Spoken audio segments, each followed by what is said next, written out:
Hi, നമുക്കൊരു chicken ഹനീത്ത് ഉണ്ടാക്കിയാലോ. Chicken ഹനീത്ത് സൂപ്പറാണ് കേട്ടോ. നിങ്ങൾക്ക് ഒന്ന് ട്രൈ ചെയ്ത് നോക്കാം. അപ്പോൾ അതിന് വേണ്ടിയിട്ടുണ്ടല്ലോ ഒരു മിക്സിയുടെ ജാറിലിട്ട് 2 വറ്റൽമുളക്, കുറച്ച് നല്ല ജീരകം, 2-3 ഏലക്ക, കുരുമുളക്, മഞ്ഞൾപ്പൊടി, മല്ലിപ്പൊടി ഇത്ര നന്നായിട്ടൊന്ന് പൊടിച്ചെടുക്കുക.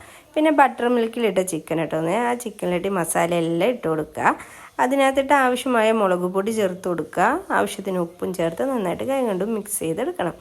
മിക്സ് ചെയ്ത് വെച്ചിരിക്കുന്ന ചിക്കനിലിട്ടുണ്ടല്ലോ ഒരു മാഗി ക്യൂബ് ഫുൾ ഇട്ട് കൊടുക്കണം കേട്ടോ. 2 പീസ് ഫുള്ളിട്ട് നന്നായിട്ട് മിക്സ് ചെയ്ത് ഒരു അരമണിക്കൂർ റെസ്റ്റ് ചെയ്യാൻ വയ്ക്കുക. അതിന് ശേഷം ഉണ്ടല്ലോ നമ്മുടെ കുക്കറിലിട്ട് ഈ ചിക്കൻ ഇട്ട് കൊടുക്കണം. എന്നിട്ട് ഇതിനകത്തിട്ട് ആവശ്യമായിട്ട് വെള്ളം കൂടി ഒഴിച്ച് കൊടുക്കട്ടോ. നമുക്ക് വെള്ളം ആവശ്യമുണ്ട് കേട്ടോ, നമ്മുടെ റൈസ് വയ്ക്കാൻ വേണം. അതിനുശേഷം നമുക്കിതൊരു 2 വിസിലടിക്കുന്നവരെ വെയിറ്റ് ചെയ്യാം കേട്ടോ. നിങ്ങളെല്ലാവരും ഇതൊന്ന് ട്രൈ ചെയ്ത് നോക്കട്ടോ. നമ്മുടെ കുക്കറൊക്കെ ഇതാ ഇവിടെ വിസിലടിച്ചിട്ടുണ്ട്. അപ്പോൾ നമുക്ക് ഇതിനകത്ത് നിന്ന് ചിക്കൻ മാറ്റണം. കണ്ടോ, നമ്മുടെ ചിക്കനൊക്കെ നന്നായിട്ട് വെന്ത് വന്നിട്ടുണ്ട് കേട്ടോ. അപ്പോൾ നമുക്കിതിൽ നിന്ന് കോരി മാറ്റാം. വെള്ളം ആവശ്യമുണ്ടല്ലോ. നമുക്കിനി റൈസ് വേവിച്ചെടുക്കാം കേട്ടോ. അതിന് ഞാൻ സൺഫ്ലവർ ഓയിലായിട്ട് എടുത്തേക്കുന്നത്. ഗ്രാമ്പൂ, പട്ട, കുരുമുളക്, നല്ല ജീരകം അതൊന്ന് പൊട്ടി വരുമ്പോൾ ഉണ്ടല്ലോ ചതച്ച് വെച്ചിരിക്കുന്ന വെളുത്തുള്ളി, ഇഞ്ചിയും കൂടി ചേർത്ത് കൊടുക്കണം. എന്നിട്ടൊന്ന് പച്ചമണം മാറുന്നവരെ ഇളക്കി കൊടുക്കുക.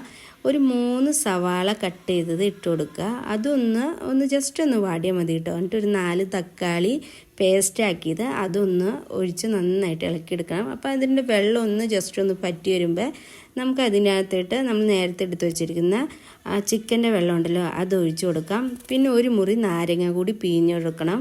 അതിനുശേഷം ഉണ്ടല്ലോ നമ്മുടെ റൈസ് അതിനകത്ത് ഇട്ടിട്ട് ഒന്ന് വേവിച്ചെടുക്കാം. എല്ലാവരും ഇതൊന്ന് ട്രൈ ചെയ്ത് നോക്കണം കേട്ടോ. ഇനി നമുക്ക് ഇതിനകത്തിട്ടുണ്ടല്ലോ ഒരു 2 പച്ചമുളകും, ഒരു സവാളയും, ഒരു ബ്ലാക്ക് ലെമണും കൂടി ചേർത്ത് കൊടുക്കുക. അങ്ങനെ നമ്മുടെ റൈസ് ഒന്ന് വേവിച്ചെടുക്കാം കേട്ടോ. നമ്മുടെ റൈസ് വേകുമ്പോഴത്തേട്ട് നമുക്ക് ഈ ചിക്കൻ്റെ വെള്ളമൊക്കെ ഒന്ന് വറ്റിച്ചെടുക്കാം. അപ്പോൾ ഈ ചിക്കൻ്റെ 2 വശം ഒന്ന് മുരിച്ചെടുക്കണം കേട്ടോ. അങ്ങനെ നമ്മുടെ റൈസൊക്കെ ഇതാ ഇവിടെ വെന്ത് വന്നിട്ടുണ്ട്. നമുക്കിനി ഇതിലേട്ട് ചിക്കൻ ഇട്ട് കൊടുക്കാം.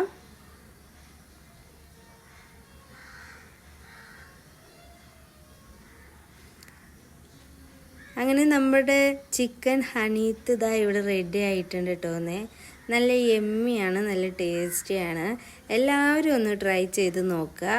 എൻ്റെ ചാനൽ നിങ്ങൾ ആദ്യമായിട്ടാണ് കാണുന്നതെങ്കിൽ സബ്സ്ക്രൈബ് ചെയ്യാൻ മറക്കരുത് കേട്ടോ. പിന്നെ ഉണ്ടല്ലോ അതിൻ്റെ തൊട്ടടുത്താണെന്ന് ആ ബെല്ലൈക്കൺ കൂടി അമർത്തിയാലാണ് എൻ്റെ പുതിയ വീഡിയോസ് നിങ്ങൾക്ക് നോട്ടിഫിക്കേഷനായിട്ട് കിട്ടുള്ളൂ.